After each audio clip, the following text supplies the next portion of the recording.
Recording in progress. Call the meeting to order. Roll call. Smith. Weatherly. Aldrich. Graham. Woods. Approval of the minutes of the previous meeting. I make a motion we approve the minutes from the July meeting. Second it. Motion made, second. Any council discussion?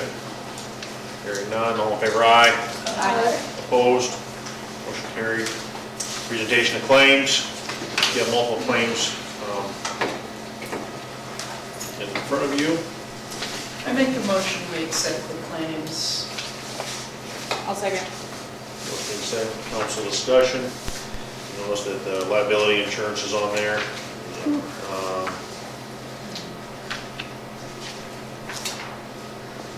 Police Department ammo for the year.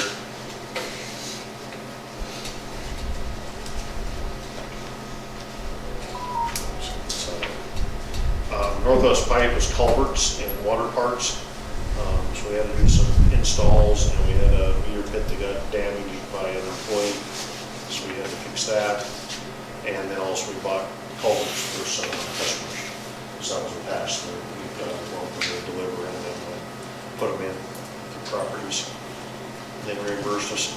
Stein Electronics radio parts and radios, that's for the fire department.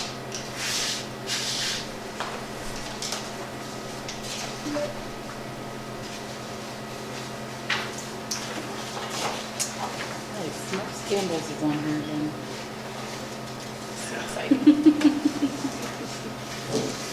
There's a claim in there that we have to add to April because I made a mistake in depositing one of my personal checks into the town account.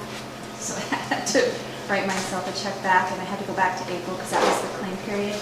So that is why you have the April financials in front of you to see that it's corrected.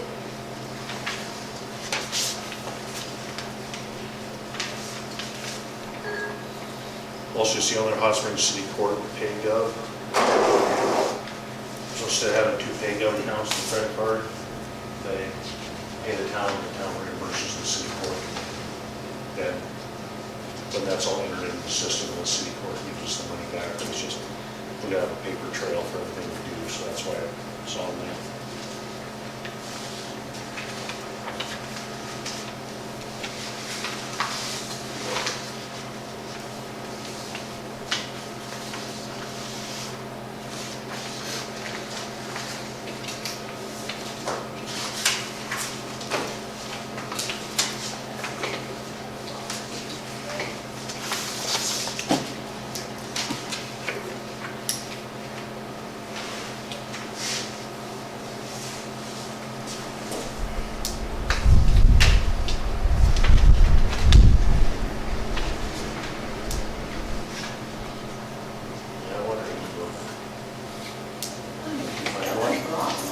Here, I have an extra.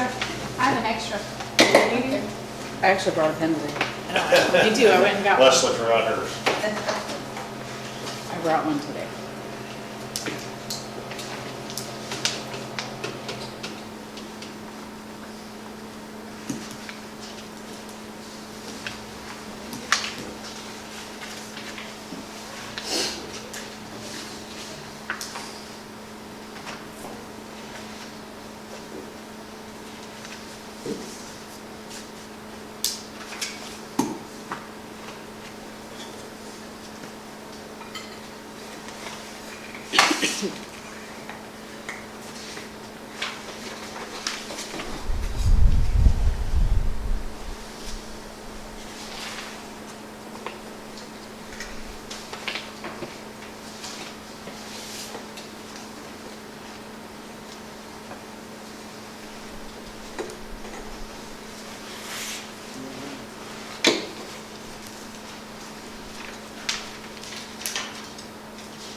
Any other council questions on the claims? Hearing none, all in favor, aye. Aye. Opposed? Motion carried. Financial reports, as you can see, you have a lot.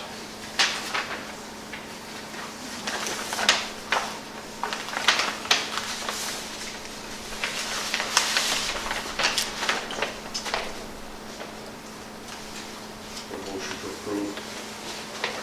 I'll make a motion to approve the financial report. I'll second. Went over them already. Motion made and seconded. Any council discussion?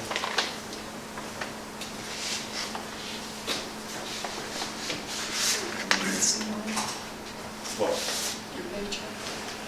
It's in there. Oh, I already signed it. Okay. I usually put a sticky note on so he doesn't think I forgot.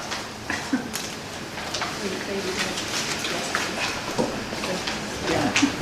Yeah, I was like, I'm gonna go read some fire stuff right now.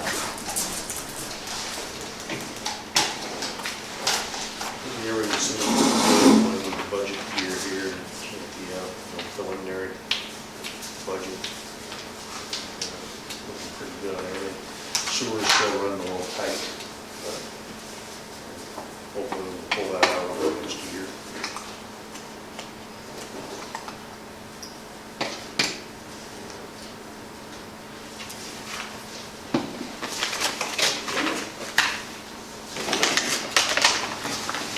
So these annexations that are coming, they're gonna require another lift station somewhere to push it to the lagoon, or?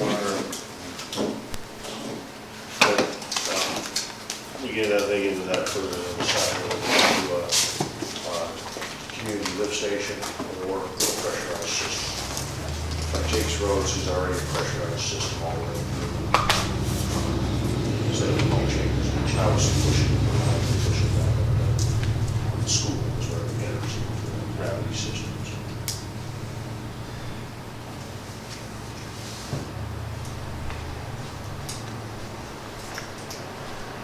Any other questions on the financial reports? Hearing none, all in favor, aye. Opposed? Motion carried.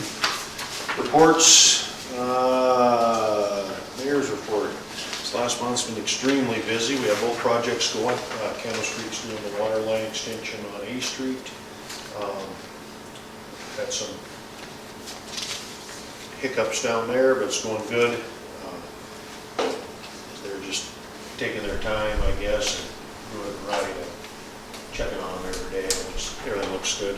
The tank contractor's here. They've been up there, the containment, they're building the containment. They're actually, it's built, they're sandblasted now. Had some hiccups there too. We couldn't get the valve shut off, so the tank, they're filling, but no problem. They just took a welded cap on the intake. And well, that valve will be changed. That was part of the project, but coordinating everything at once was a little tough because we have to shut down. Because we'll leave some customers without water for a couple of days, so we'll be working on that. So those projects are going good. We're meeting with engineers and all that on those projects, not quite daily, but meeting with the people every day. Everything seems to be going pretty good. So we're moving forward on that. Public Works has been extremely busy, potholes, mowing, garbage hauling, tree trimming, digging in water lines, sewer services. I mentioned we had a broken meter pit, so it's been busy for them too, keeping the project running. One of the other things we had happen, which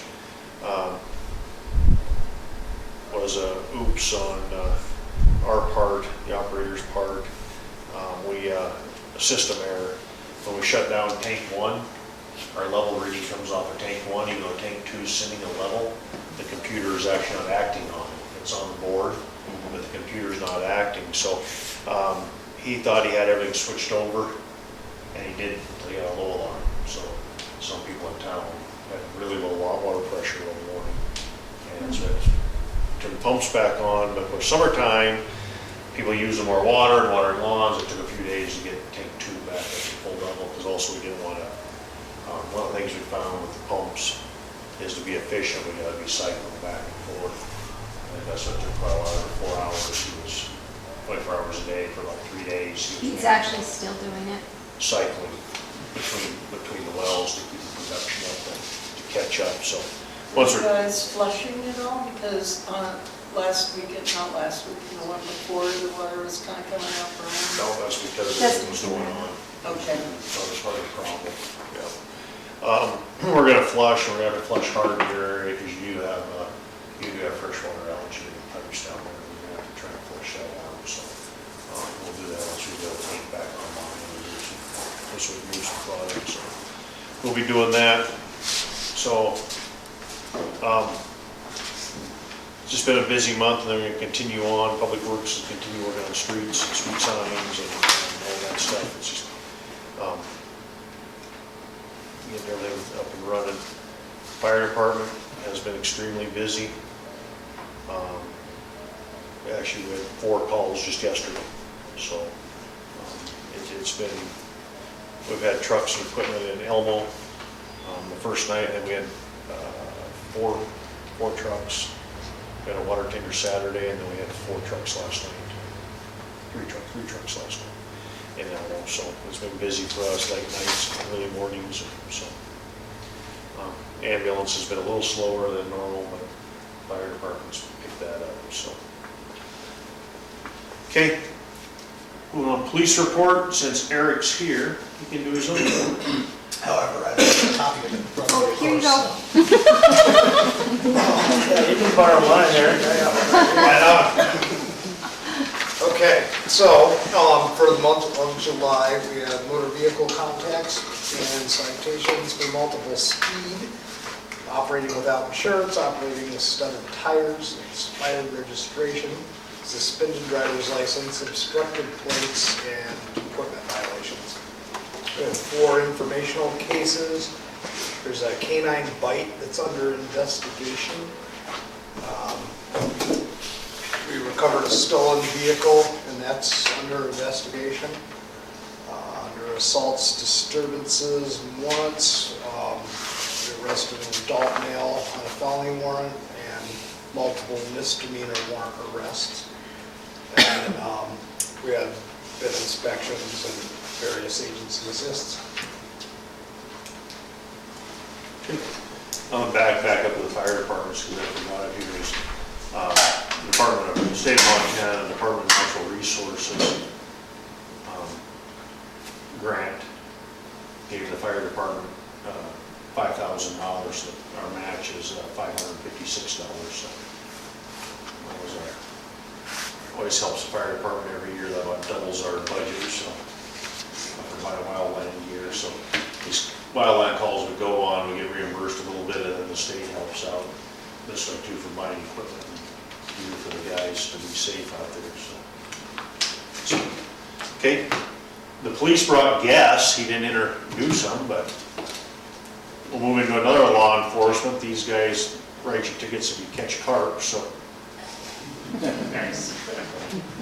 Yeah, I guess we can. Morgan, post, and Take the floor. I'll Yeah, give it to you to talk. all right.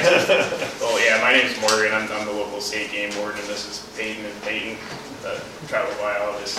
So we're hoping to just kind of, this to be the beginning of a conversation, just because we have obviously a pretty pervasive problem with bears and garbage around town, and hoping to start out the conversation with education. We have had to euthanize, I think, 3 or 4 bears so far this year, which, isn't really a sustainable thing to just keep on killing bears because folks aren't taking care of their trash or other attractants, whether it's pet food or what have you. So we want to try to affect change somehow, and these guys have a lot of info and educational outreach materials that they can chat with you about, and we think that kind of summarizes what we wanted to chat about. So. Well, there's just a few things that, I'm Peyton, by the way, Peyton Alexander. I'm a wildlife biologist for the tribe. And I've been trying to keep track of every single black bear complaint we've been getting so far this year. it's mainly been for the reservation in general. Me and him actually have taken over for half of the black bear complaints, and we're mainly the grizzly bear biologists, but the black bear complaints have been pretty heavy this year, so we're trying to help the game wardens out throughout the reservation. And I think me and him are on about 100 black bear complaints so far this year. I'm sure with the game wardens, we're probably at 300 to 400 complaints that we've worked so far this year. And I think in the month of July, we've worked probably overtime on every single weekend trying to handle these black bear complaints throughout the reservation. But I just wanted to point out a little bit of what the attractants have been so far. And so far, reservation-wide, about 47% of the complaints we get from black bears are just unsecured trash. And 28% of the other complaints we've been getting have just been bear sightings in general without any conflicts at all. So they're just mainly walking through people's yards, walking through neighbors' yards, walking through town and not really observed to get into anything. And then 6% of our complaints have been livestock predations. Pigs, goats, chickens, ducks, and possibly a llama have been all taken by black bears so far this year. And out of all of those livestock predations, not a single one was electrified, protected by electric fencing. So out of all the complaints we've gotten with livestock predation, not a single one has had electric fencing installed, and that's what we've been trying to push pretty hard this year, is to get a lot of people to install electric fencing when it comes to protecting livestock. And then some other attractants or other things bears were doing were property damage, like ripping siding off houses, tearing apart sheds, and breaking into vehicles. It's pretty easy for these bears to break into these vehicles. It seems like these days you get one bear that learns how to do that, and it'll do that to 5 or 6 vehicles in the area. So typically there's trash or food in the vehicles, so it's kind of the same thing. We've only had, I think 2% of our calls so far have dealt with bears purposely being fed.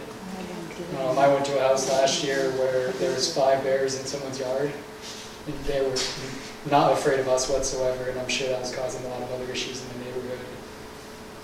And then 1% of our calls have been injured bears, not too many injured bears.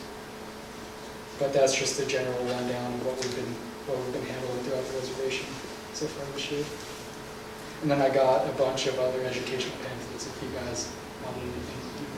You guys brought about 20 each of each pamphlet too. So Maybe that's something we can Yeah, leave leave them at with the town me. hall too. Yeah. Who do we call when there is an issue? there's a conflict hotline for now that'll be on some of these pamphlets. that we'll Okay. hand out.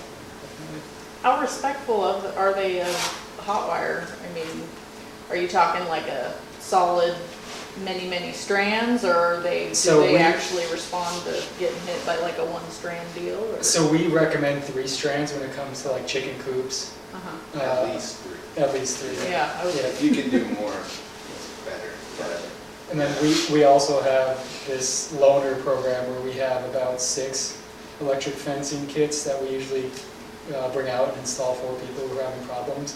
But we only loan it out for just a couple of weeks because we have to move it to other problems. And we have a fence out in Ronan right now that some grizzlies dug up a dead horse, and they keep on coming back and digging up that horse every single time we take the fence away, it seems like. So Oh. that's typically when we'll install electric fences, when people are having immediate issues and they don't have access to a fence. We'll come out and help them in that sort of way. So, we have videos showing the effectiveness of fence on bears, a grizzly bear, a dog, and a deer, So- yeah, chalked me in. Not any good ones, so. effective. Really effective. Yeah, Do you remember offhand? I can't, but. Humans too, aren't they? Yeah. Yeah, the main thing that a lot of people will ask us when we recommend electric fencing is what energizer they need. And we recommend anything above 1 joule. I'm not sure what you guys really have around here for stores for that type of equipment. But Murdoch's and Polson and Cenex and Ronan, they have pretty good electric fencing sections. And Murdoch's has like a breakdown of their different products and what they're recommended for. They have little icons that have like to keep this type of animal out. But we just recommend anything above 1 joule for your. Typically, it's a smaller, chicken coop or something. But, yeah, those, they range, usually like the cheapest plug-in one you can get that's that capacity is about $120, $130. And We do- we do have some. We do have handouts that'll Yeah, tell we you. have some that have everything you'll need, the price and where to get them. So, we've had a lot of these calls, we've been able to kind of collect a lot of the right materials that people need and answer a lot of questions if anybody just comes in and wants it. Somebody came to my house last year, I have big fruit trees in my yard, and the bears were there constantly, but they did the same, told me electric fence, but was there a grant program or something to help you purchase your fences? I think that was something he said. There is a cost share program that Defenders of Wildlife does, or, yeah, the Defenders of Wildlife? Yeah. Yeah, so they, you'll just get in touch with them, tell them what your problem is, what you're protecting, and then they'll kind of recommend what you need to get. You go out and get it, and then they'll reimburse you for half the cost of everything you had. Up to $500. Yeah, up to $500. So typically, like a fruit tree or a small chicken coop or a small pen is definitely going to be under $1,000, so you'll get that half of them back. The total cost of an average non-solar Energizer electric fence setup is priced around $500 in total. For everything. Yeah. So, And then doesn't solar. Defenders of Wildlife, don't they have a garbage can program too? They don't, we did. Okay. We had a grant a couple of years ago that allowed us to buy a full order of Kodiak cans. And we were able to get those out to people for just a $15 deposit. I actually learned this morning that one order, a shipment of those cans, is that their minimum order is 350 cans, and that's $120,000 to have that sent to you. So it goes up to about 320 a can. And we had the money somehow, and we were able to get that grant and give them out for basically nothing. So you'll see a lot of those around that have the CSPP logo on them, but right now we don't know if we're going to have that type of opportunity again. So We've been trying to emphasize people, especially who are leasing cans through public services, to try and upgrade to a bear-proof container. It's about $5 more a month to go from a regular 96-gallon trash can to a bear-proof trash can through public services. It's not too much more to upgrade through them. So. But they also see shortages of those cans too. So a lot of the times people will have to call and just keep at it because they're out of stock. They're ordering up as many as they can. So. They should just do that for all of them. Yeah, I mean, In this some area. places like Whitefish has an ordinance now, so like everybody who lives in the city of Whitefish is required.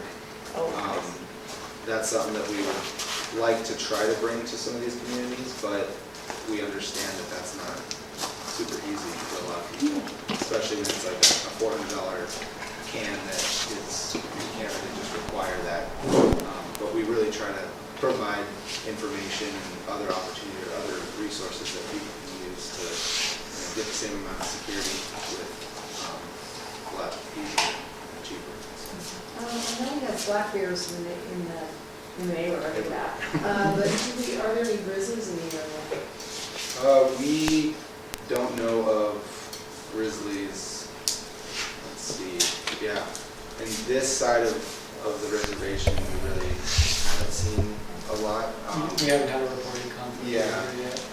Even historic, well, as far as I know, I mean, I've only really been working there for like 5 years, so I know we did have a report on the other side of Perma Bridge right there, but I think most of the sightings or anything kind of more on this side are just a sighting kind of in the woods and not like any type of conflict, so.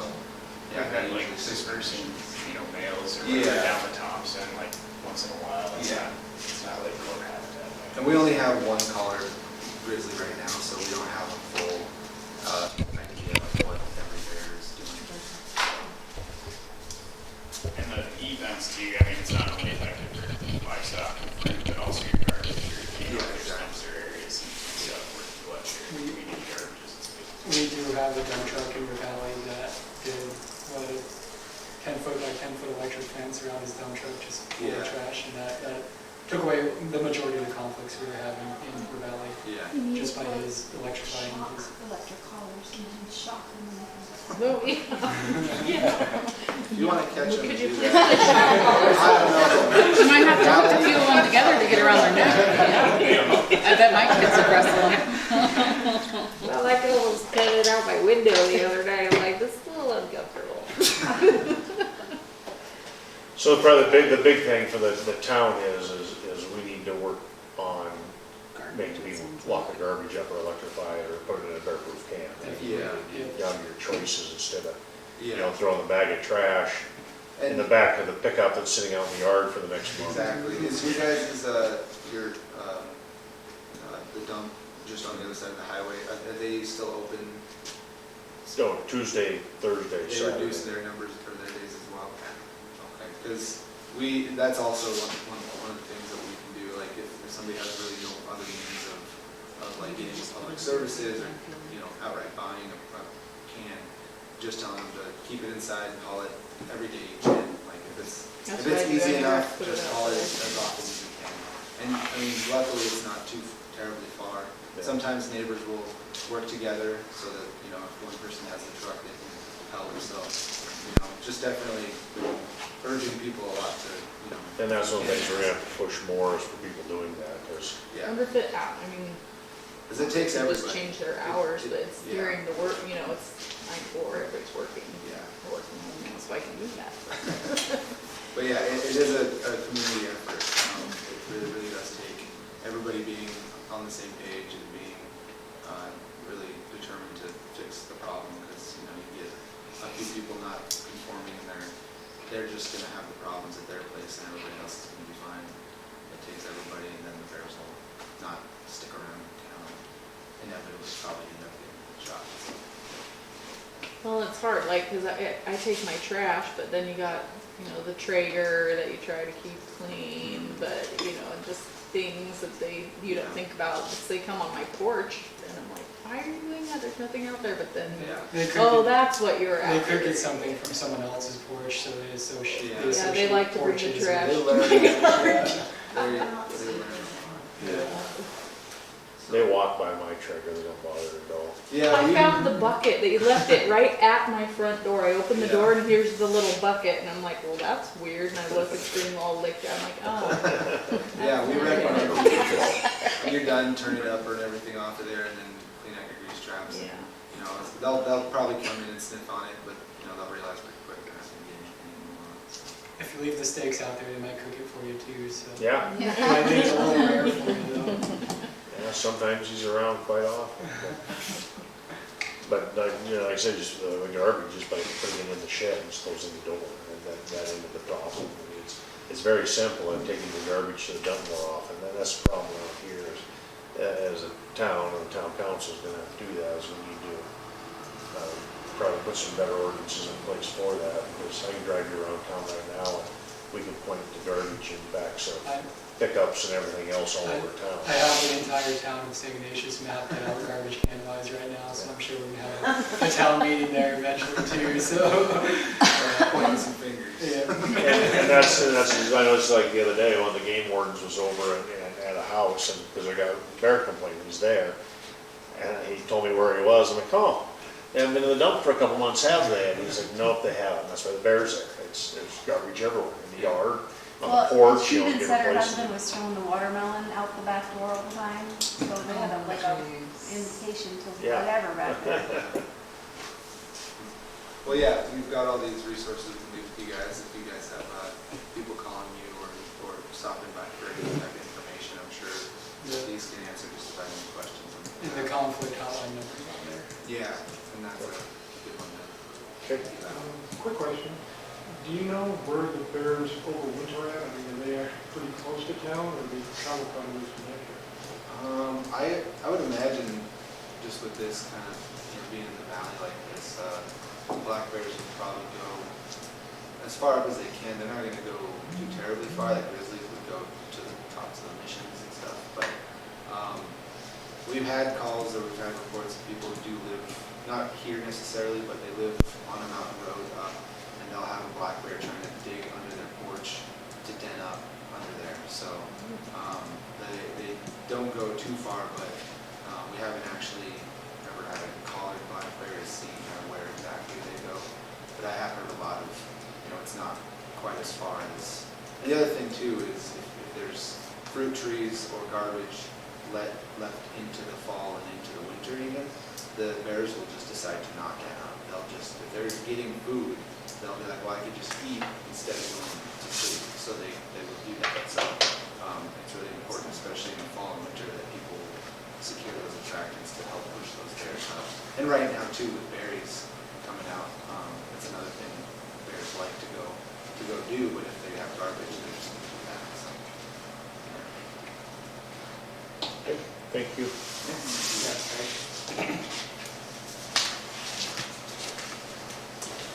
Council have anything? Clerk? Library? Yep, services to public, library hours for August are Tuesday and Wednesday, 11 to 5, Thursday and Friday, noon to 5, and Saturday, noon to 4. Interlibrary loan is available, wireless is available in the parking lot, and we have T-Mobile hotspots to check out. We also have a T-Mobile hotspot available to reach the 6-shooter. We have Montana Library to go available for library cards, and story time is 3 p.m. Fridays on Facebook. We have a puzzle starting for everyone to enjoy. Collections, nothing to report. Technology, the director's office computer crashed July 13th. We lost very little data. We replaced it with one of the HP ProBooks. The other HP ProBook is being used by the media librarian. We had intended to use the HP ProBooks for checkout, but since receiving them and putting them into use in the spring of 2020, only one was checked out and was checked out once. Our network is down as of this morning, and we should have it back up tomorrow. We do have internet, but no printing. General administrative business, the Friends of the Library fundraiser, July 16th. At the library went very well. The sale brought in over $1,700. Thank you to the volunteers, Martha Miller from Orofino, Idaho, Kalamka Jane Rossler from Provo, Utah, Jane Putz, Pam Bedford, Josh Davis, Joan Anderson, James Arstad, and Dan and Becky Wuski, all from Hot Springs here. The work was hard, but the reward was great, and we had a really good time. Thank you to all the people who turned out for the sale. Any questions for the library board? I have a question. Are you going to be doing the story time in person again, or is that just going to remain a Facebook thing? If we have enough parents interested, we will do it live. We're starting to open up our programming. The book discussion group, 3 of those members have decided they would like to meet in person again. We'll try and do what folks want to do within some reason. We realize that as soon as school starts, the bugs start running around too. Sure. But yeah, if enough parents are interested, Jesse definitely does not mind doing the story time in person. Mostly we just had too many children show up without parental guidance. And Yeah. we have some rules about how many kids we can have in a program without enough people there, enough staff. So yeah, we are open to it if we can get some people who really want to come and attend. So You can mark me down for one. okay. And I'll stay. Could leave you with a 1-month-old. How about that? No. Okay, anything else for the library? Okay. Zoning compliance, we've been working on the same projects. We'll talk about that here in a few minutes, so. There's a lady called today asking about a property on B Street, and I think it's actually that corner right where they dug up the sewer line where the project is. Okay. And she wanted to know about floodplain and if you can build there with the creek there and all that kind of stuff. You can build on a floodplain, that's no problem. You just have to follow the rules. And how far away from, she wanted to know how far away from that ditch she has to be. Is that something the town, or the Town doesn't. the We don't care, you can build on the ditch, we don't care. They might care, we Yeah, I don't. told him to call the tribe too. It was It's like, like 25 feet off my ditch, that's the same. That's part of the right, I was thinking in there, work on it after the line, so I say you don't have to go through Right. water in the house all the time. So. Okay. All right, moving on, as I read my agenda, we forgot to have a public hearing. oh yeah. I was seeing that and I was like, really? Well, the public's here, they can talk all they want. Or we're gonna, new business is the preliminary budget, so that was a public hearing was to be on. So we will, look at that. You look at my screen behind me. Since we're not in the other office anymore, we can't pull it up on the screen for everyone to see, so Randy has 2 copies and I have a copy here. if you want to look at it. So what we did, pretty much all the budget, we kept the numbers for the normal expenditures, whether it be for law enforcement, weapons, or vehicle maintenance, whether it be for the water department or the sewer department on testing and all. We kept with last year's budget pretty much. We adjusted a little bit because of like fuel prices and our prices high, so we adjusted for that. We adjusted for, like in the streets, of course, what we have to do is we have to adjust that up to the money we're getting for street repairs and stuff, so those are all adjusted up for buying materials for street maintenance. So that's pretty much where we left everything. We don't really have any capital projects that we're looking at doing. We'll see how the water project goes, we'll see what money's left there. So if we can get the water line done under budget, we will still have some contingency monies and stuff in the water fund to put in the backup generator at well 1 and a flow meter at well 2. Well 2 has no flow meter right now, so it's kind of hard to tell what our aquifer is doing. We're pumping hard on it. So we can't monitor our flows without the flow meter to see if we're down too far. So those are some of the things we had to take out of the original plan because the people are coming in on those, we were getting able to have enough money to do the project. So what we did is in your budget packet, we did 2 things. We ran on wage increases. We ran one budget at 10%. We ran one budget at $2 pay increases. So you take a look at that. It changes things a little bit, but still we have plenty of money actually. So that's not a problem. With some of these land values and stuff going up, so we're getting a little more revenue in. It kind of eats that up into the budget. So one of the big things is our employees. We have an employee prescription, No, I can look at one if you want. just so where we're at for, so that last meeting, just so we're was going to pay, but just so people have an idea of where we're at. So.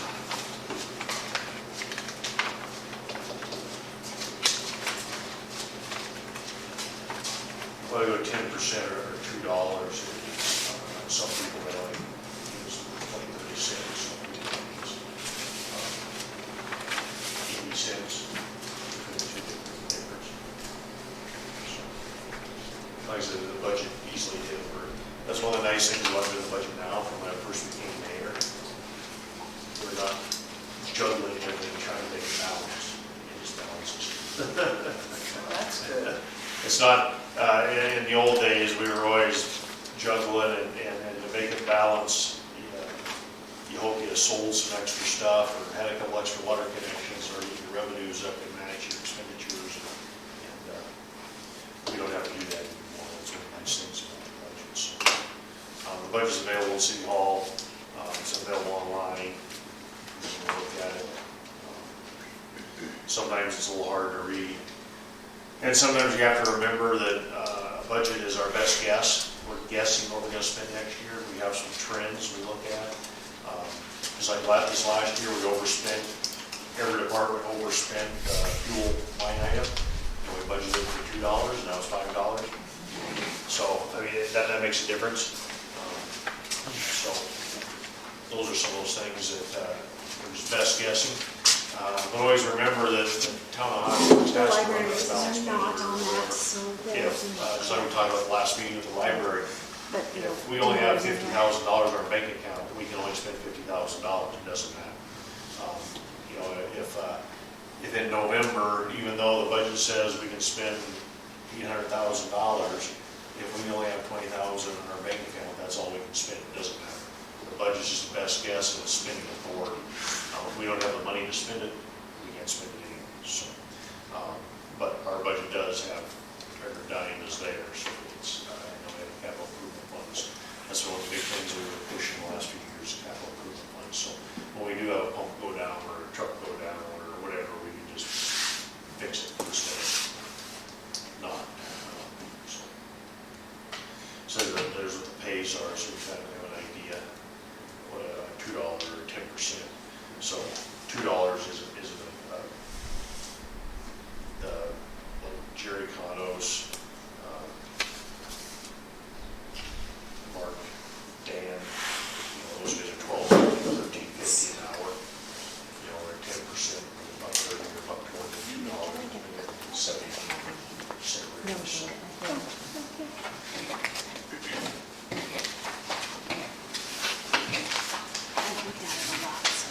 So everyone flipped through their budget they got in the mail, didn't they? Any questions on any of it? Of course, What do you want to know? everything. Revenues, just for instance, revenues, which are going to include property taxes, personal property taxes, mobile homes, which includes delinquent taxes. So if someone pays your back taxes for you from 3 or 4 years ago, that's there. And then also the local options tax, which is offsetting some taxes we lost through some state programs. So trending, so the budget year of 18-19 it was 178, 19 to 20 was 173, 2021 was 197, and then 21 this last year was 205, 476. We're estimating it to be around 212, 200. So it keeps trending up, which is good for us. One of the things that we are very low. So that's the other thing we need to talk about real quick, and I bring it up all the time, is mills. A mill is 0.1%, 1 cent.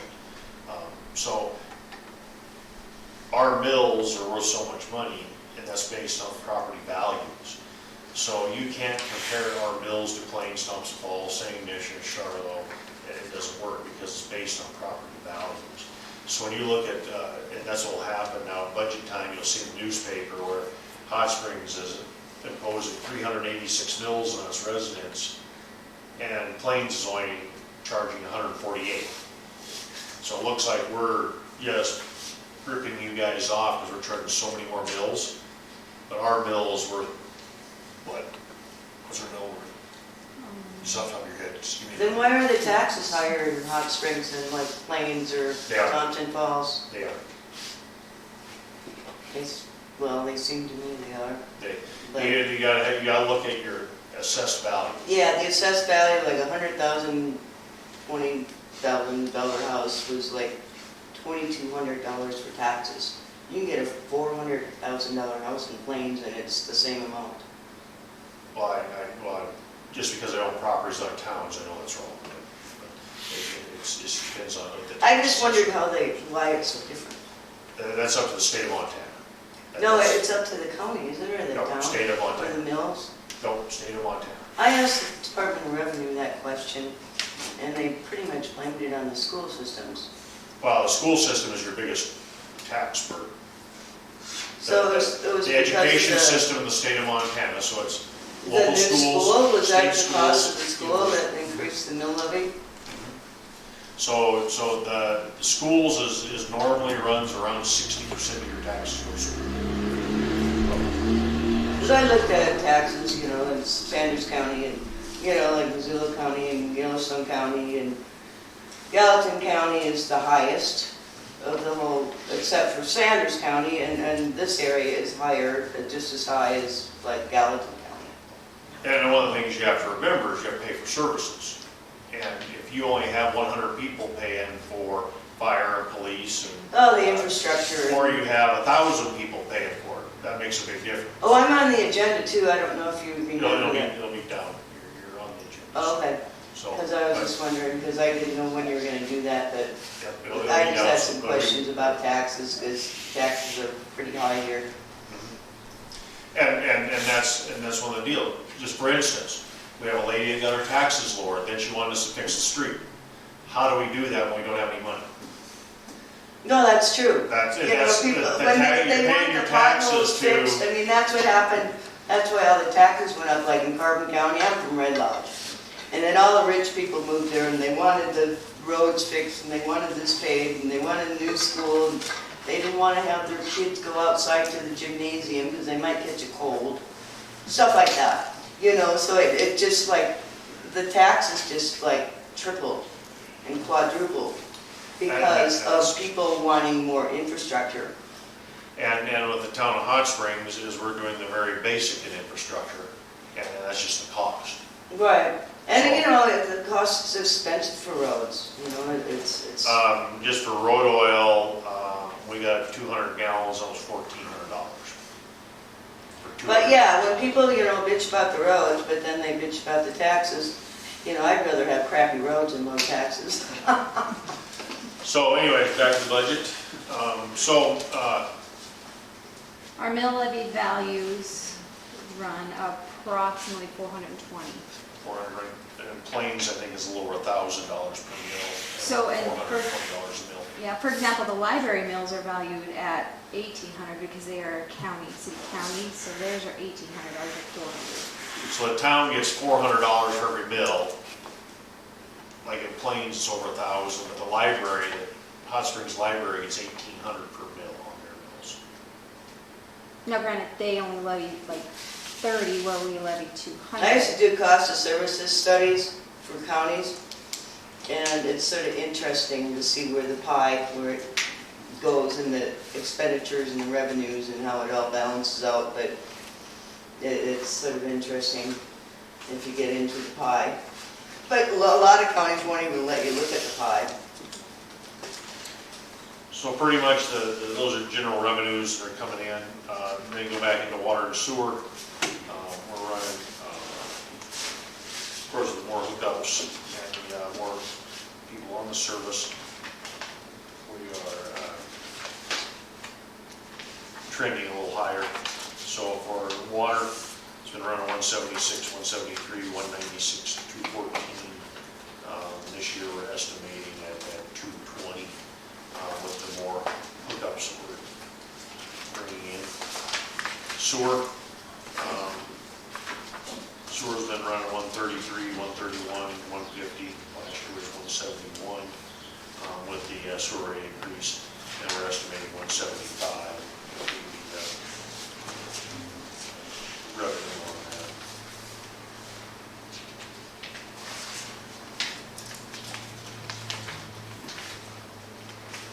One of the things on sewer that's still just is the testing. The cost of the testing just keeps rising, and that is just,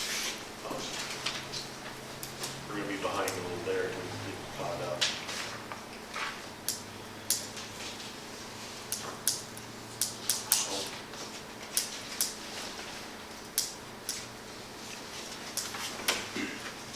Questions on revenue? And of course, gas tax is whatever they give us. So the old gas tax and new gas tax, it just depends on how many people buy gas.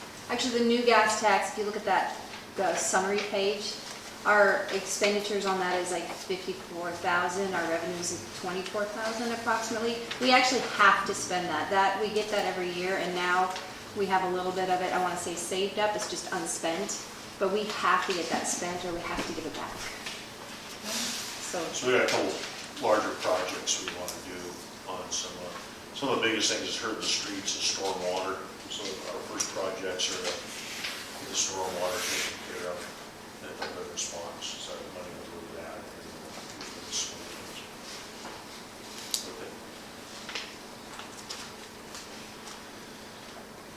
So on the expenditure side, like I said, as we run down through legislative services, is actually going to drop a few dollars. Executive services is about the same. City court with the pay increases will go up about $800. On the administrative side, it's going to go up about, with raises, it'll go up $800. Legal services will be up a couple hundred.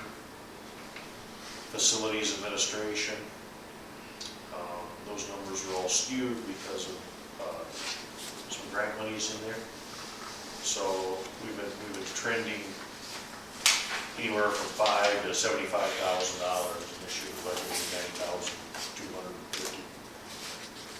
$9,250. Law enforcement is going to be up about $12,000, which very little of that is wages, it's fuel. So fuel's going to be about $6,000, so over half of that's just a fuel increase. Fire protection, 21, and it's going to be, this year's going to be down about $500. So these grant monies help offset some of that, so we're about 20,000. Going on down. So the total in the general fund, this last year's budget was $335, this year's will be $340. So when you add all the general fund stuff up, it's going to be up about a budget of about $6,000. Parks and Rec, about $2,000. And one of the things there is hopefully we can start with a couple projects in the park. The first one being hopefully if the Parks and Rec board will go for is put power in the park. Library, we went over that in the last meeting. Fire Department Transport Fund has been trending in that $2,000 to $5,000. This year will be $6,500. And that's one of those funds that, in fact, I talked about before. It's a just remind everybody a fund is where the monies get put, and we can't overspend a fund. So if the fire department fund line is $500, then that's all you're able to spend, even though it's budgeted for $6,500. Remember, just spending authority is all the budget is. So, street lighting, runs about just a little over $7,000, and then the budget $8,000. Police training stays the same. Gas tax, it's been up and down depending on the year. For instance, this is gas tax money from, so it's money straight from gas, state of Montana gas tax on fuel used. So in 18 it was $20,000, in 19 we got $12,000, in 20 we got $21,000, and then last year we were 13, 438. So it goes up and down. This year we had $20,000 in anticipation. Kind of same in the House Bill 473 gas tax money. That money is coming in a little higher now, $20,000. So. Moving into the water fund, just to remind everybody that the water fund is its own fund by state law. Water and sewer funds are separate. They're enterprise accounts. They're actually business accounts. We cannot use any tax money in them. We cannot take any money out of them for the general fund taxes, unless it's for a special purpose. So the water and sewer have to take care of themselves. That's how it's set up. So administrative wise, salaries, about a $5,000 pay increase there. And then moving fuel costs and some testing costs up. Last year's budget was $118,000. This year will be $125,000. On source supply and pumping, last year we budgeted 31, this year we budgeted 30. And then on transmission and distribution, so the actual lines, we budgeted, last year was 10,000, this year will be 13,000. Then the revenue bonds and last year's budget was $303,000. This year is $313,000.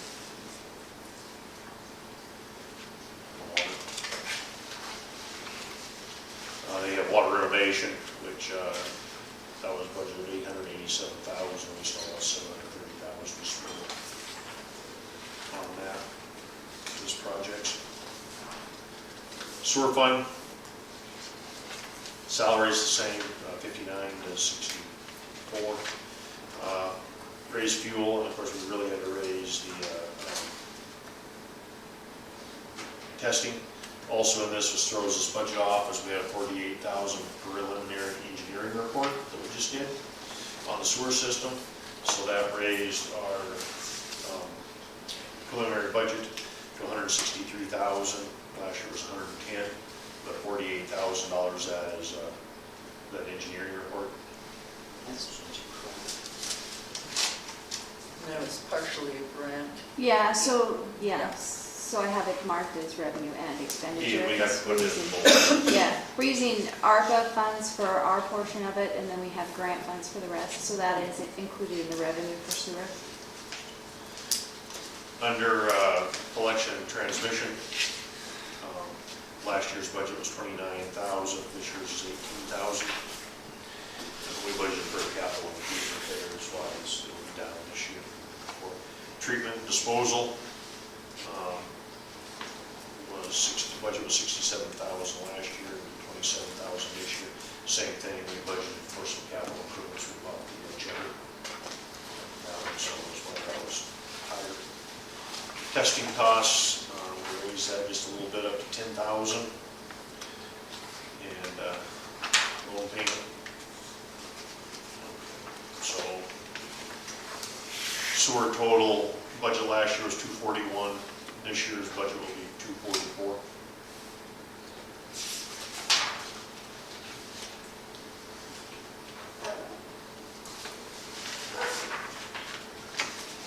And that's expenditure. People want to go line by line, I'm sure have a copy. Is there any questions from anybody in the public? Morgan?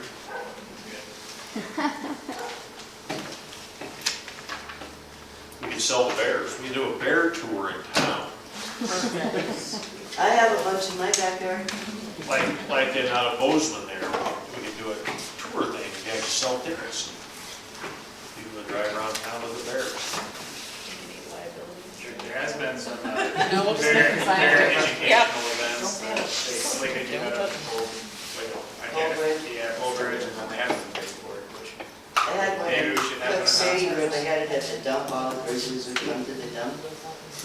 And they crazy cowboys from the bar would try to wrestle, rope the grizzlies. I think it'd be more fun if they could do Buffalo Ranch.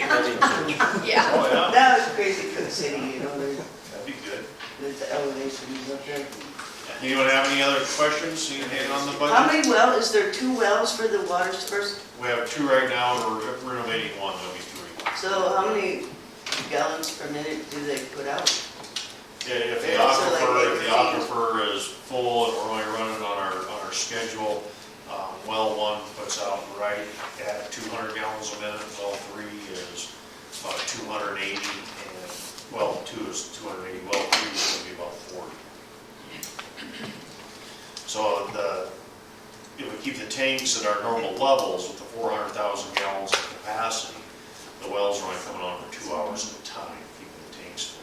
Oh, Unless we have trouble with the electronic system and something shuts down, and then we don't know it until and then you have to test them quarterly, What's that? water quality testing every quarter, No, monthly. monthly. So do you keep that, is that online too, as far as the water quality reports?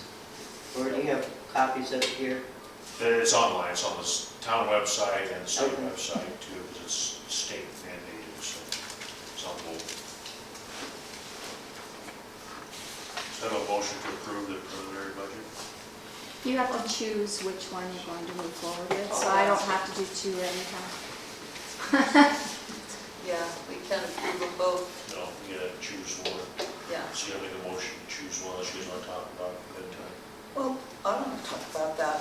it's hard to compare a 10% wage per hour to a $2 an hour wage. Rather, it'd be easier if it was a percentage to a percentage, or a dollar to a dollar, instead of percentage to a dollar, you know, $2. But I was talking to Amy about this, and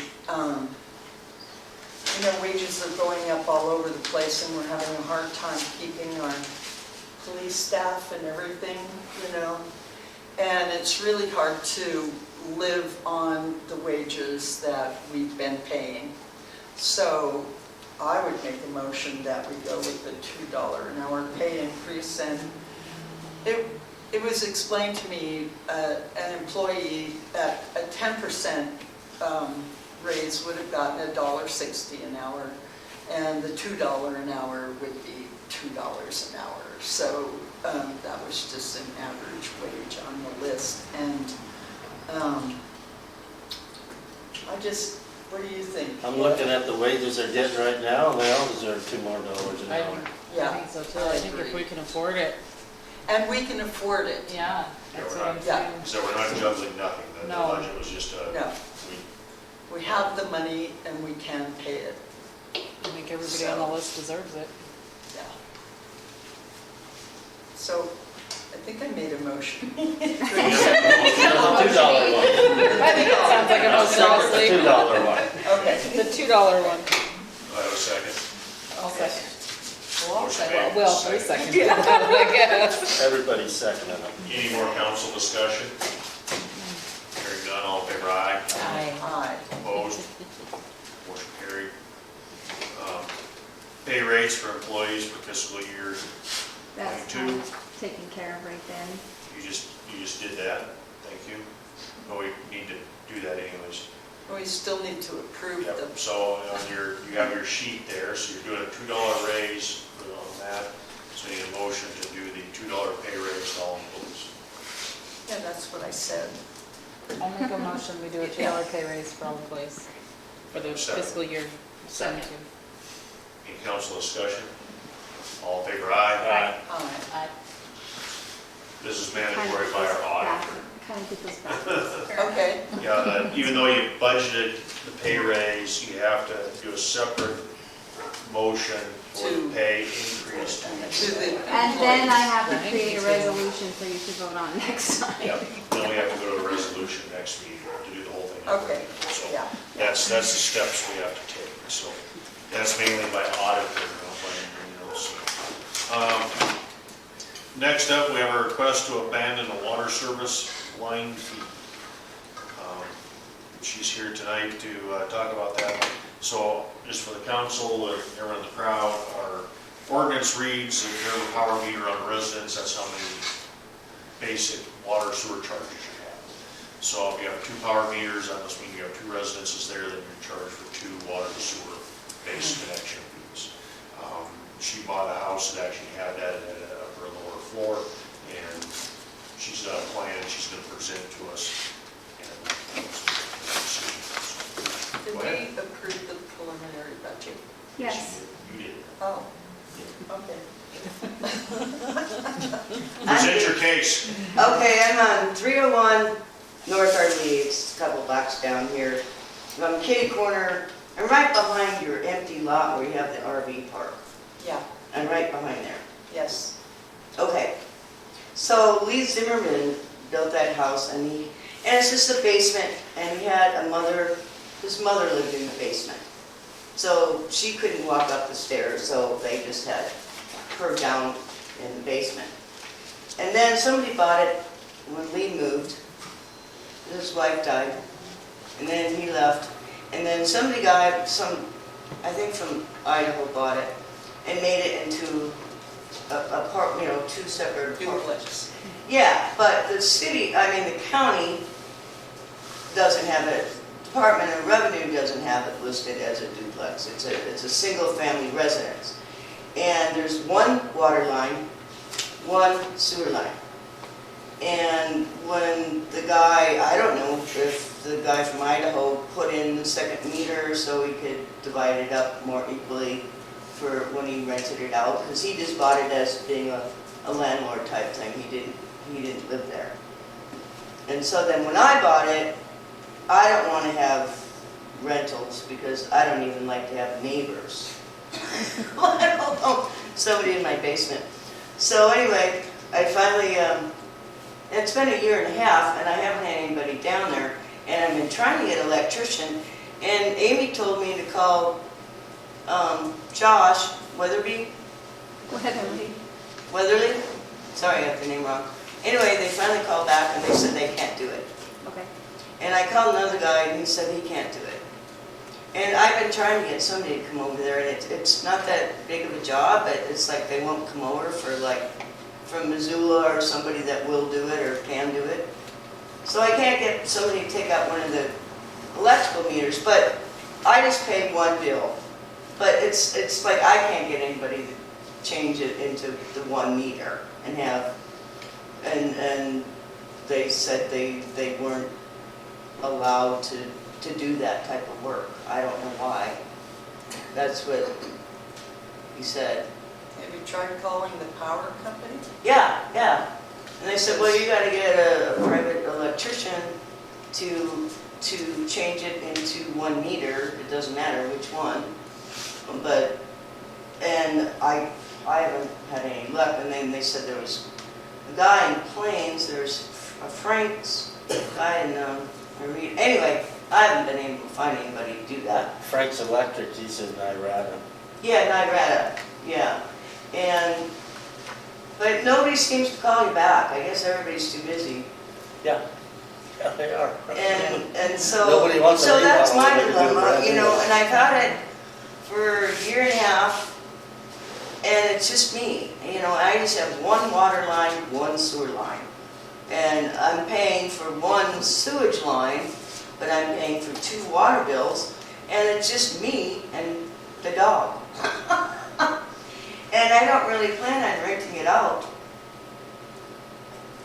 unless I just left town, you know, but, you know, basically I can't get anybody, but I would think that you wouldn't go on, as far as ordinances, by another entity, by another energy corporation using the water, or, I mean, you would use on consumptive use. I mean, Yeah, that's not the purpose of why that ordinance is written that way. And the ordinance reads that way is so we can see that there's multiple families in that dwelling. well, okay, So here's an the reason the example. ordinance is that way is part of it is the town is about being fair to every citizen.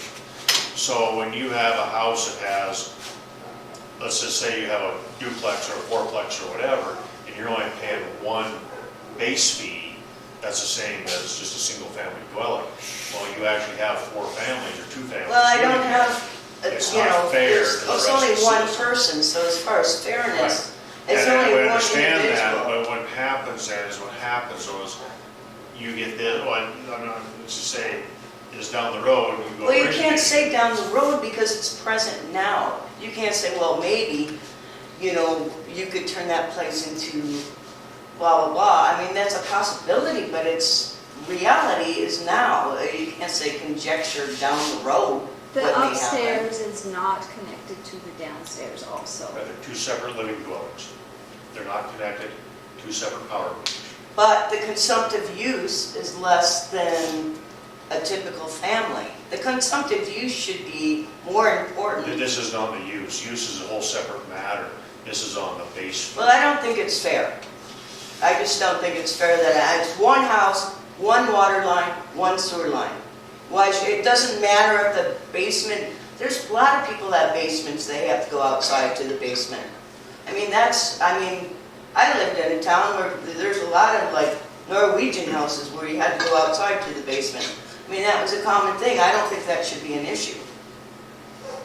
And I don't use the consumptive use. It's like, and then, okay, what about my neighbors that have an RV and they got a water line to their RV site? And I've seen multiple people and they're charging a monthly rate.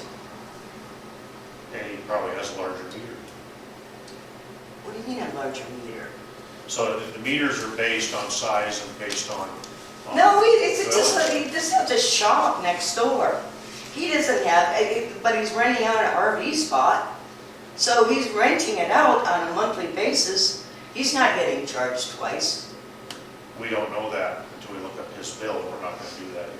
We're not talking about him, we're talking about. I know, but that's an example. I mean, Not like, yours. there's a lot of people that have RV spots in their alleyways. But they're not We'd like for you to put that in writing to us. We'd love to have that information.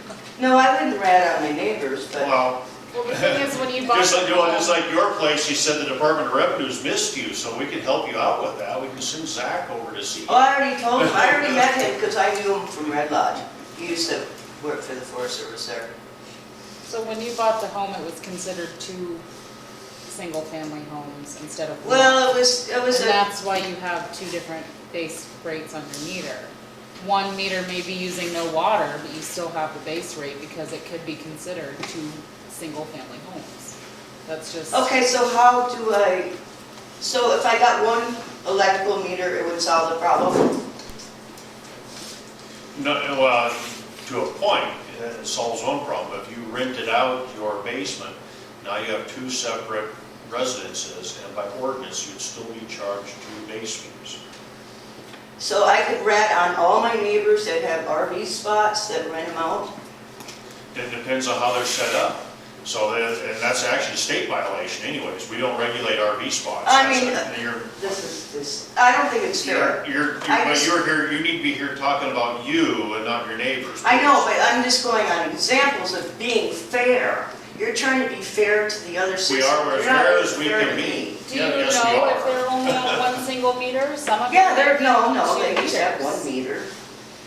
Well, then, yeah, I mean, that's something that you should It's have just thought not about before fair. getting the house, though. You know, people, I know 3 neighbors that have RV spots that rent them out by the month, and, you know, they're, and it's just By me. ordinance, they're probably in violation.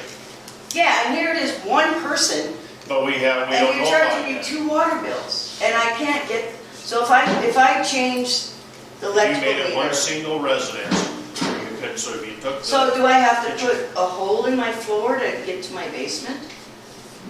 That's up to the council. So do we have a vote on this, or is it just yours? That's what I was thinking, was what would make it to where it was. a Well, single- the problem is, consider it a single and family we're home. around all the time trying to stop this. We're trying to be fair to the people. And we have it, Well, just you're like not she being said. fair to me. Yes, we are. No, you're not. You're the one, you're being treated equally, so you're equal. Your neighbors are the ones that are stealing. You're being treated fairly. So just to clarify, you have 2 electric meters.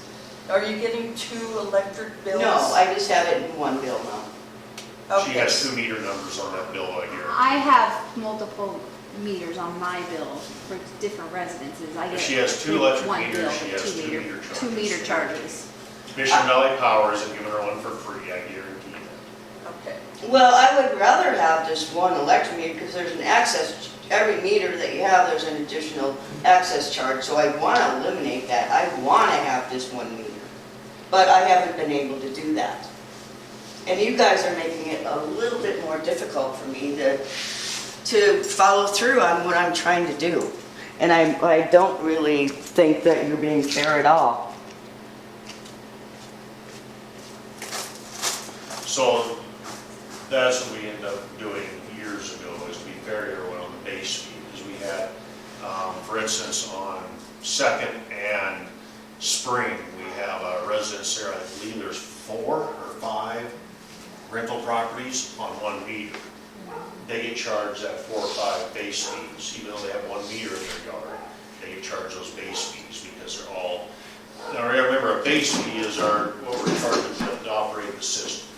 Those are EDUs. So every residence that has a living quarters is charged an EDU. So A Street Apartments has, say, 6 living quarters, but they have 1 meter. Another example is the trailers on Jackie's A trailers. Street, Jackie's property. Now, she has a 1-inch meter, so she's paying for multiple, which is a bigger base fee, which is about the same as 3. Terry Shockey has a 1-inch meter. He has multiple dwellings on 1 property. He has 1 meter. he's paying a way larger base fee.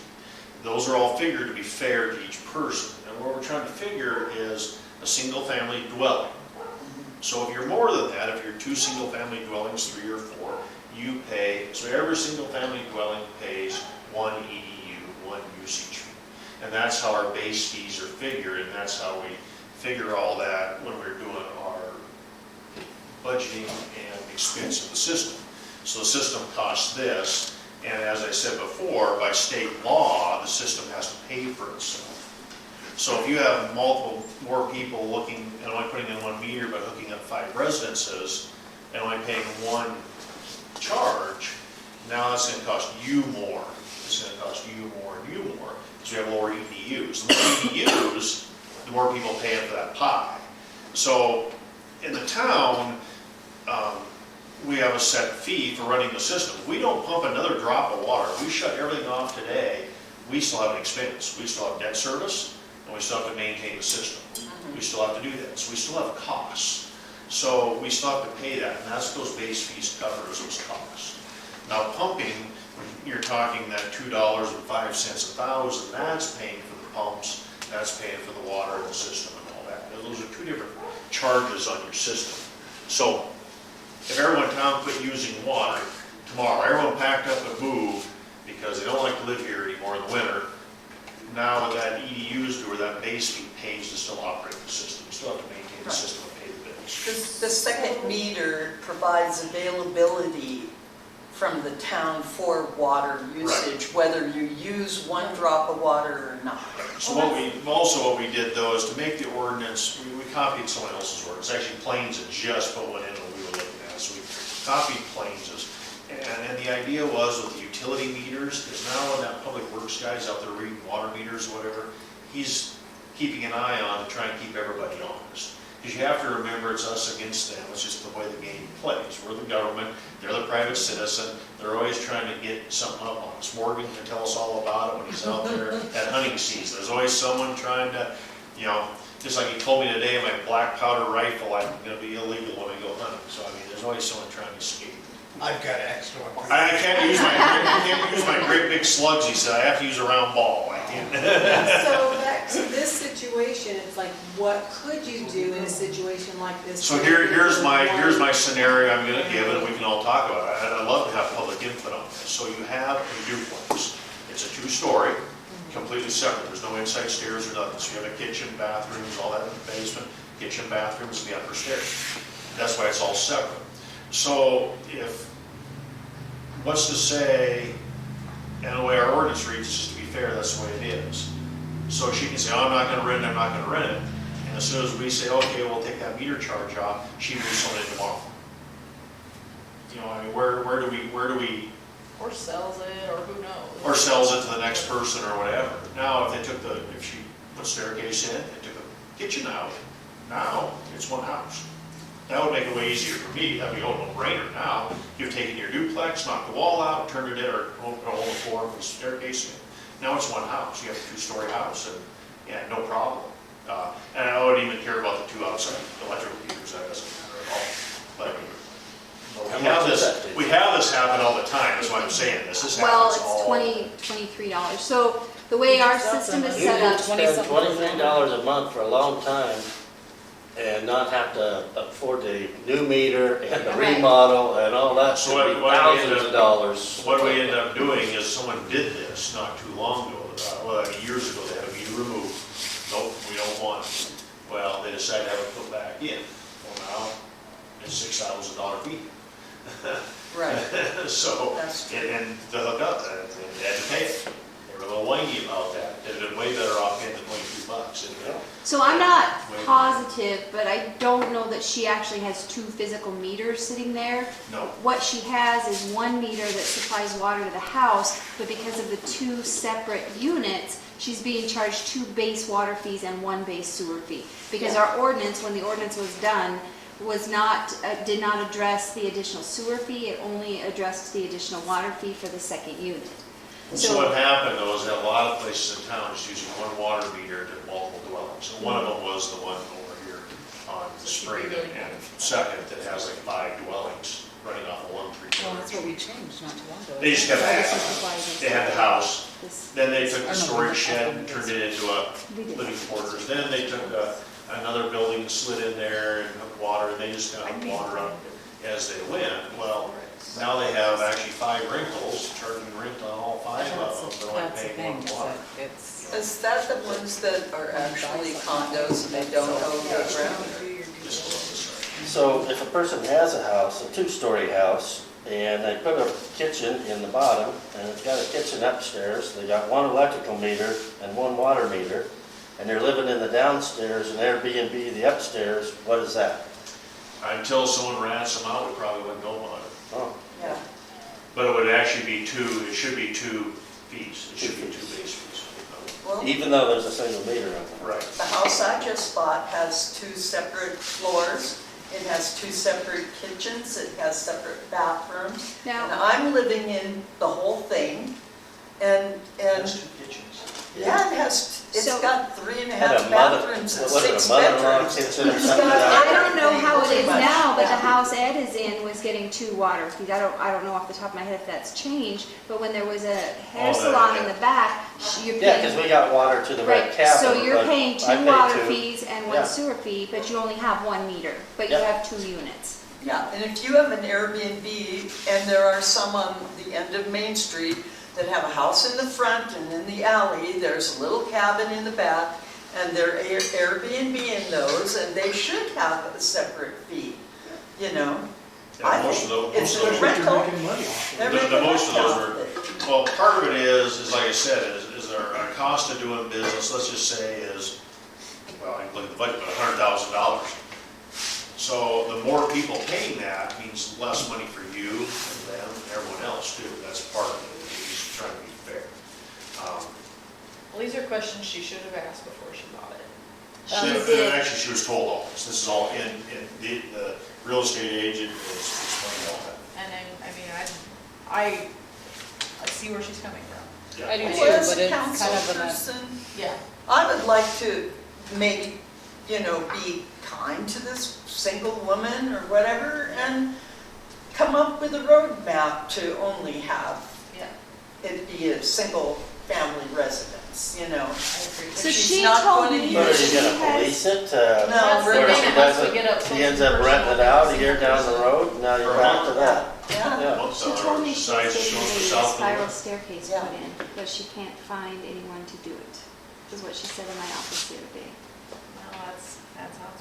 To connect the upstairs to the downstairs, because she has an office in the downstairs, so she was thinking she wanted to put, which I think that's why she said something about a hole in the floor. She was wanting to put a spiral staircase in and eliminate one of the power meters. well, there's a So roadmap if right she there. does that, then I can That's see her that. option. And That's you can an attest option. to the fact, though, that it's so, you can't get anybody to do that kind of work. You're No, like, you can't. you know, a year or better out, and then they won't call you back. Hey, persistence pays off, trust me. Yes. But I know, like we Ed know. said, It you know, she's happens. gonna say, We got Josh to come do some stuff, but we had to keep calling. Yes, and I own the Science Hotel, which is a historic nightmare as far as cabins and rooms and everything. And 26 years into it, I'm still trying to get people to work, but persistence pays off. Yeah. It is, when it becomes a single, I have no problem.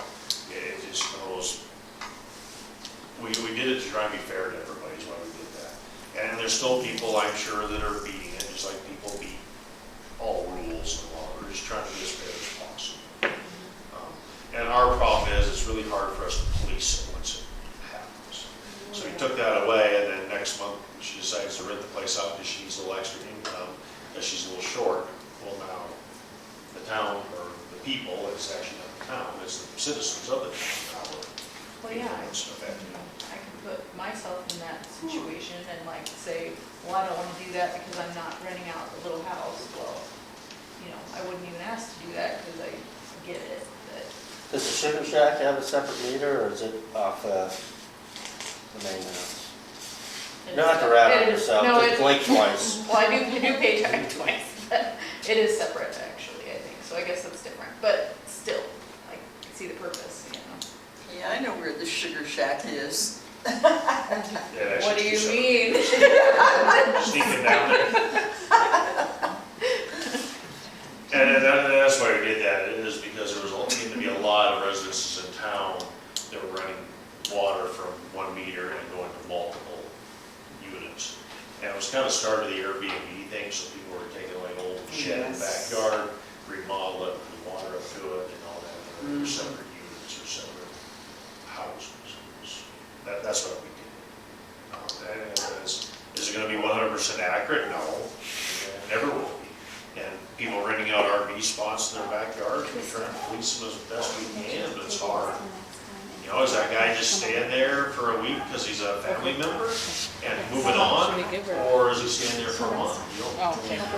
it's hard to. He's right in the alley, or next to the alley from the OK Cabin. It's right there. You know, and when we find them out, we go and deal with them. If she It's takes hard. steps You know, to turn it into a finding single those. family home. And you know, bigger place, it'll probably I, be a little because, more. yeah, if she wants to take the steps to make it a single family see. home, I don't see where she's. It's She just, decides. Yeah, you wouldn't see it. so. Yeah, I think what it comes down to for me. Okay, I'll is make a motion that if she takes the steps to make it a single family home, then we can take away the other base fee. Well, you'll have to say more than single family home too, because that's, her argument was that's what they consider it, right? No, it's considered, She's on her But taxes, doesn't it- but we can call Zach tomorrow and take care of that. Okay. We can make it a duplex. okay, well, I guess, We don't want to do that. she did say she talked to him, but, But did she tell him Make what I it was telling accessible, him? make it accessible, make it accessible, yeah. well, I guess then how would we word that? I don't know, my recommendation is to table it until the next meeting and have her come Which- back with a plan or some answers That, to maybe how that, she's we'll gonna just do that, we'll manage it. just. Change your motion to that Okay, I make a motion, we table this till next meeting and have her come back. and have her come back with a plan. Second. All in favor, aye. Aye. Opposed? Next, hope this goes better than the last one. Annexation of property adjacent to the rodeo grounds. So this will be from Jake's Road to the rodeo grounds. It's sort of all the rodeo grounds annexation and all our conversations. So they gave you a bunch of paperwork here. We have representatives of the conglomerate that's coming in and gonna build condos. Do you understand our base fees, though? First, we want this all on 1 meter. It depends. Do you know the price of a 5-inch meter? Well, is it, do you want me to stand? Yeah, you can give your, just introduce yourself and give your spiel. Oh, yeah. Yeah. So I'm Allison Trigda, my husband Chris. I have a business partner, Jody Beagle, and her husband Andrew. They live in Kalispell. They have a fussy, sick little baby tonight, so they are home. We live just near Frenchtown and have 4 kids. Sorry to be texting if you saw me, but there are dilemmas at home. So we're excited to start this project, hopefully to annex in to the town, and I'm hearing all of the normal things that I would have expected to hear, all of this, but we're not the huge conglomerate that wants to come in and build, condos and You're not doing the golf course out there? no golf course. I don't like to golf, so no, definitely no golf course. That's so- no meters. We're here to introduce ourselves to everybody. I know you've seen Chris and Andrew here. I make them come really early in the morning, so nobody sees them. I'm dealing with the kids, and I'm not really a morning person anymore. But yeah, so we want to kind of hear what you guys would like from us as a whole. Our kind of vision is to kind of phase this out, so it's not, oh, here we want 40 hookups right now that the town can't grow into, and the people are saying, oh my gosh, why are all these people here now? And to just try to make it a good, smooth transition to bring other housing in and hopefully create some jobs here. And I can tell you, even in Missoula County, you can't get an electrician or anything there either. But I think towns like this take care of themselves. I grew up in a very small town.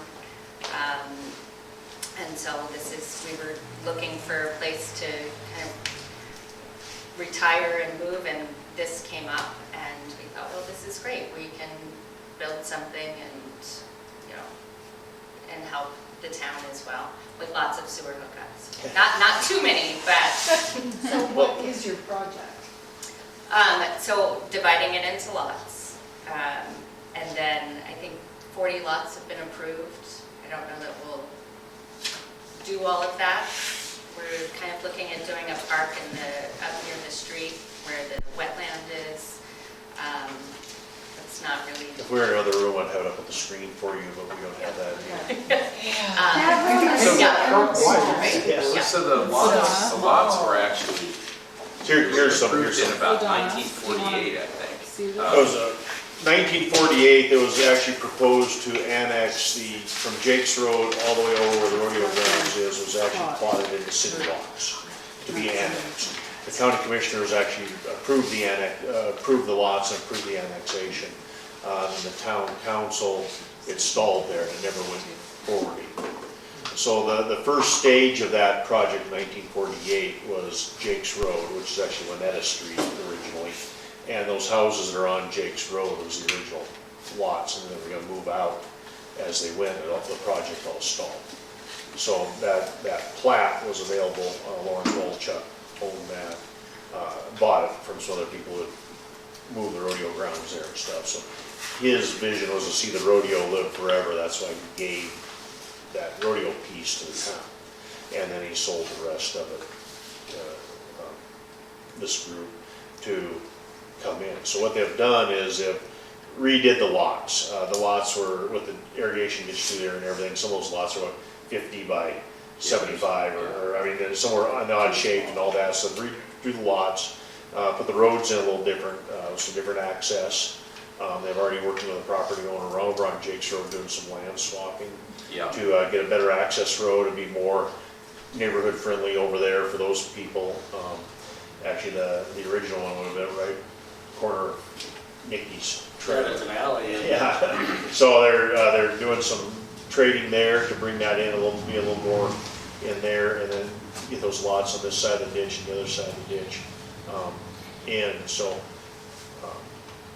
part of the process is for them to go forward is the town needs to annex them in, so that gives them the opportunity to use the water and the sewer systems and all that. And it changes some of the rules on how they have to do their lot divisions and all that. So if they didn't annex in, then they have to be over an acre or do some other stuff. So by annexing in, they can make them a little smaller. But also it changes some rules for them when it comes to the platting and all that. So they kind of need to have this and stop me if I get to telling too much of a story. I'm just trying to tell a story for you here. Is when they go to engineering, when they do all this, we have to have an engineer start putting everything on paper for roads and water and sewer and all that, and get some elevations and do all that. They need to know what direction to go, whether they're annexed or not, in order for that engineer to start working. So that's where we're at with the project. One of the things, and this is the only way for the town to grow anyways, we have to go that direction. We can't go any more to the other directions because we're already into the tribal land. So as our only growth is going to be out in the valley that way. And the other big thing with this is more lots for people. That's been the biggest concern of people moving here. There's no place to even buy a lot, to even build a house. There's just nothing. Unless you want to buy multiple acres or to do that. So. And it's canvas. How does So how big that, is the property altogether at this point anyway? We're at 26 acres, I think? give or take. 26 plus a Yes, hair or something yeah. like And that. we're not developers, we've never developed property, so we were actually just up here kind of looking at, something that we could build a house on. And this opportunity came up, so, the goal is to build, tasteful, small homes that are, conserve the communities, big places for people to live, and maybe create some jobs. Now, that kind of rodeo ground parking lot extension, is that part of it? Yes. What are you going to do with that? Is that going to be available for additional parking still, or is that going to be open No. lot? Okay. The town has their options, we can go with another landowner. Right, okay. Yeah. One couple things is that, of course, the town owns the strip to the east of where our yard is, and we're working on getting that leveled up and cleaned up. So there'll be some parking and stuff in there. But the property owner behind that, the Greg Apiaries, we've talked to them about using that property for the overflow traffic, because then it can come in the other roads and stuff like that. So it probably work out a little better than their property isn't used for anything but the bee production, which is up at the main buildings and stuff. They use that little property. So. Or Arrow Parks in town, we start running the bus. We could have a party bus run around town. Taking them out. Don't put yourself there, because you'll hate it. You won't drive. So some of the big things that the Just town like really has to all look the at buildings is of course, we're looking at bringing people here, like you said, bringing people here for jobs. One of the big things like now, the school, for instance, I'm just gonna use them as an example, because they just did some hiring. That's the hardest thing for them, is to find housing for teachers, the administration, all that. They just can't find anything. And then there's not a lot of stuff anywhere else even close. I mean, so you start driving Plains or Thompson Falls to here to teach, and then we're not a high-paying school district either, so then that goes away. I mean, so they just go somewhere else. So they're losing some opportunities for those people to move here, and for other things, whether it be remote working or whatever. A lot of people want to move here, but there's just nothing to buy, or even lots to even put a house right there. There's nothing to buy that's just small for a conservative family. It's either got to buy multiple acres or. So what impact would it have on our existing water system as far as the gallons per minute we have to offer? Our water and sewer systems right now, we're running about a little over 420 EDUs. Design, the sewer system is designed to be around 900 EDUs. So we got a lot of capacity there. And with the improvements to the sewer system that we're have done and going to do, that will be a big deal for the sewer system. Water, we're seeing really well there on the water side of it too, with the system. So yeah, we're a long ways away from, we're running about half probably with what the EDUs would be. So How many home sites do you guys plan on doing, or homes? Well, I think it's originally scoped out for 40 right now. I'm not sure. Some people might want 2 lots and 1 home. Yeah. My guess is that's probably going to be. And then that's what happens, a couple of these other ones, like down here on A Street, between A Street and B Street, they divided that up into 50 by 140 lots, and people were buying, one guy about 4 or 5. Yeah. About 5, I guess what he bought, and put 1 house on, so that happens, so you think you have plenty of room for a bunch more people, and it ends up only about 4 people, because everyone bought a bunch of lots, which is different. Yeah. So will we have various sizes of homes being built on these lots? Or you're gonna sell them to developers, and then they would choose the size of the homes that they would build? We haven't really, we've looked at it with the size of the lots that are there right now, the way it's broken up right now. They're not really appropriate for great big houses. If someone buys 2 lots, they could put a little bit larger house on there. Well, we're talking like 3-bedroom, 2 bath. Yeah, that's kind of what we're thinking. Yeah, because that's the typical, a typical family unit would, in our community, would love to have 3 bedrooms and 2 baths. That's pretty much what we've been looking at. And you know. Wouldn't we're be not- a pile of tiny houses. No, it won't be that, and it won't be trailers and stuff like that. We're just thinking kind of Yeah. Oh, small. man, tasteful. I've been telling the neighbors you're starting a welfare mother trailer park. Oh, my goodness. We'll see how They've fast been that excited. goes. All off one hookup. Yeah, all off one meet.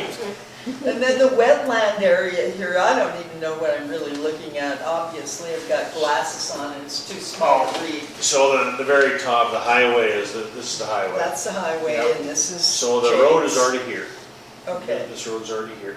So in here where the ditch comes in and makes this bend, yeah, there's a low spot there, and that's already got a pond and some wetlands. And I think the previous owner dug that. He did, Lawrence did that. Yeah. And then out here at the bottom of the property, way back into, there's another spot where the ditch, and it just kind of collects some water, and there's kind of wetland area. Yeah. And there were some lots that were approved in that 1948 plat that we looked at that, and they're so small, we just thought, well, maybe we could make that into a small park up in that northwest corner or something, because it's right near the right, bike trail there, so it seems like it'd be a good, yeah. something, you know, depending on what that pond looks like. And the amended lot, what is that? So those lots in that corner we would just move, we would move those down, see, down in the southwest corner, these are bigger lots. We would just take those smaller ones and move maybe divide these in half or something. Yeah, but I mean, So what is this? That's the rodeo ground. That's the rodeo grounds. Does that change the size of the rodeo grounds? No, as we're already we know? fenced off. No. Okay. Okay, Is there any like wetlands stuff you have to deal with? Like federally or whatever? Or Tribally. like Yeah, yeah. I don't know what the deal is with that man-made pond, but we're not planning to do anything with it. Yeah, Right. we'll leave it alone, we're not gonna fill it in. Leave it existing. Yeah. And then, you know, our plan is not to build all of the houses. If you wanna buy a lot, but what you want, I'm not gonna say that you build what I want, you know, Andrew is a builder and may build a few, but other than that, you go buy the lot and build what fits your family and your lifestyle. Yeah, And meets our zoning compliance. well, obviously. And the bears requirements too. Right, Right. I know, I was just thinking, maybe we need to build a garbage center. Wondering why you guys are still here. Throw that in. I'll give you my card. So So, would City Works be able to handle the infrastructure out there, or do we have to contract it out, or? Well, as a subdivision stuff, the infrastructure there, you're gonna have to Like this, like the other? Right, they install it and we maintain it from then on. Like the other ones. Same with the roads. So what are they, we come back with a proposal to us, and we've talked a little bit. We haven't talked about paving or gravel, but most of the roads are gravel. We'll have to see how that goes. We haven't discussed that at all. But like all those subdivisions, what they end up doing is they come in, they put it all in, then once it's done, then the town takes it over and does the maintenance from then on. So if there's water leaks or, plowing the snow and sanding and fixing the potholes or grading the road or whatever, the town takes over from there. But what little this adds, and actually this stuff would be way easier to take care of than some of the stuff like Second Avenue West, on the hill where we have shit. holy cow, yeah. Bedrock sticking out and a mess. So this will be a little easier to deal with. Well, I make a motion, we annex Lazy Creek Estates into the city. Second that motion. That's what we call it in Lawrence. Council discussion? Did we get a second? Yeah. Yeah. Okay, Okay. any council discussion? Well, this is major growth for Hot Springs, Yeah, which I we like it. haven't had in We're excited to 48, you know. hear Which what we the need. Didn't happen in 48, Yeah, that's the I know, problem. it didn't happen in 48. And I'm all up for it. We need some new housing in the area. And as long as I mean, this is gonna take time to put together, and so it's not gonna happen all at once, and that could make the people in town a little fearful of congestion or whatever, but I think that if it's done in a reasonable fashion, that it's gonna be just fine, yeah. Well, thank you. Any other council discussion? Hearing none, all in favor, aye. Opposed? Carried. Thank you. Thank you. Next item, park and rec funds for barbecue. Okay, Crystal, that's all Ed, I told you. No, to you're do the one that put it in there. That has nothing to do with it. You did too, you were there. So we plan on holding a barbecue to kind of introduce, we have a whole new Parks and Rec board, myself, Ed, Gerald Chenard, and Aaron Matthew, and Josh Kuiper. We kind of have plans to start doing some things in the park. Our first thing we want to do is get power put in the park so that it can be usable. Future goals, we want to get like a splash pad put in and different things, but we just kind of want to introduce ourselves and get people to come down, tell them what our plans are for fundraising. So we thought we'd hold a barbecue on Thursday, August 18th. What time? 7? So we just kind of need to be able to get some money to spend on food for everybody and. Well, we like to have other public comment on other uses for the park other than just the immediate ones. And with Chenard being affiliated with the school, he said there's some land that they have and some grants in that, and to expand pickleball as being a big thing all of a sudden. Pickleball's huge right now. And everybody wants a pickleball court somewhere, and that's something that can be done at some of the wasted land at the school, that Chenard could help spearhead that. So we got all kinds of things we're kicking around. We just had our first meeting, boy, look at the ideas. Yeah, there was a lot of ideas. Will it be a just- We'll get charge some paint. for the barbecue? The paint? For the pickleball court, it's special paint. We're experienced in this, we already have done it. Okay, perfect. That's like future. That's like future. Right now. Yeah, I don't know either, but I know we got special paint to paint the floor. Burgers. Will you guys, do you need to vote on this, or is this They're something asking that's to- already done? No, they're asking to use the funds from The funds, to yes. purchase the stuff for the barbecue, so that's what. The barbecue, we're just gonna be doing it, just if you can afford to donate something, but we just want to spend some of the Parks and Rec money. In fact, so what is in that account right now? Wasn't it- 2450 Yeah. or something. So there's like not that. much in there, but we just need approval to be able to spend the money to get food for this barbecue that we plan on having. So And we'd like to hear the community Yeah, too, off the top what of my they'd like head, to see happen in we the put park in also. the budget, in the general fund. Yeah, at the there's same also time, Parks and Rec. meet and greet the board members Yeah. We and put share one in there ideas. to And help pay for the electricity, Awesome. as part of what we budgeted. And that's something that we also plan on having meetings, public meetings, when we do our Parks and Rec It's a cost to stuff. put a meter in.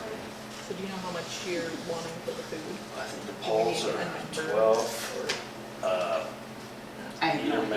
mains I are don't, between 3 and 4 right now, pipe and wire, probably about And that's what I'm between thinking.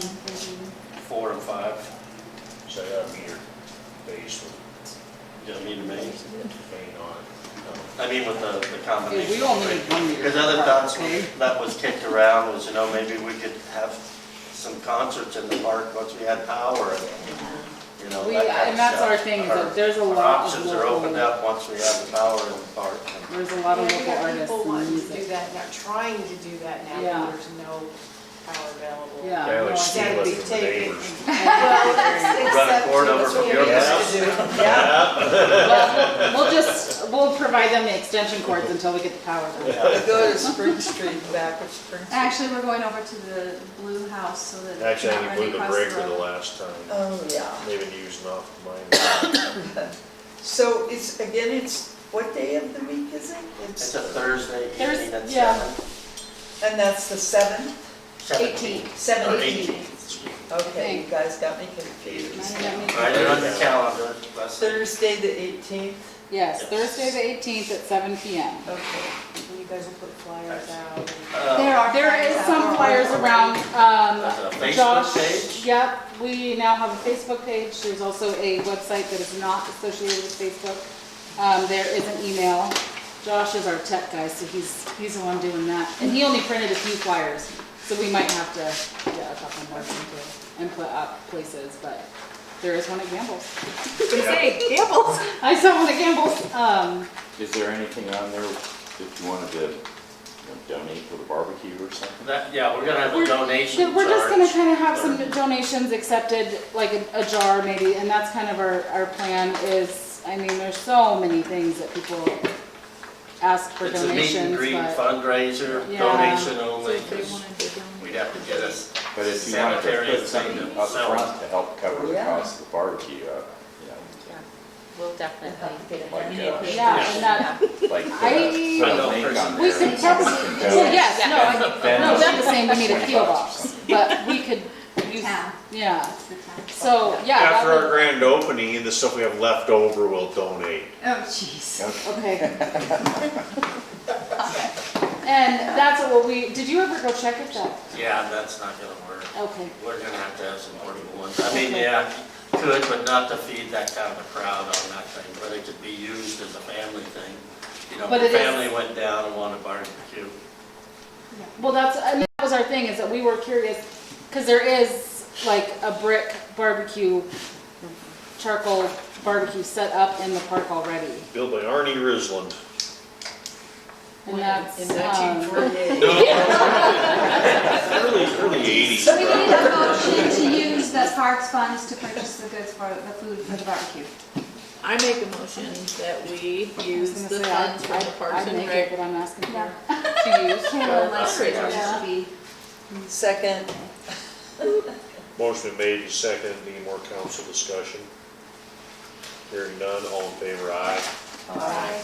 Opposed? Motion carried. Is there any public comment? Now is the time the public can speak about anything they want for 3 minutes. Anybody? Morgan? Said my piece. No. Okay. You guys haven't been here long enough already? 2 pairs. 5 more minutes and we got 2 hours. You could have snuck out. Okay, hearing no public comment, motion to adjourn. I'll make a motion, we adjourn. Second. Motion made and seconded, all in favor? Aye. Opposed? Meeting adjourned.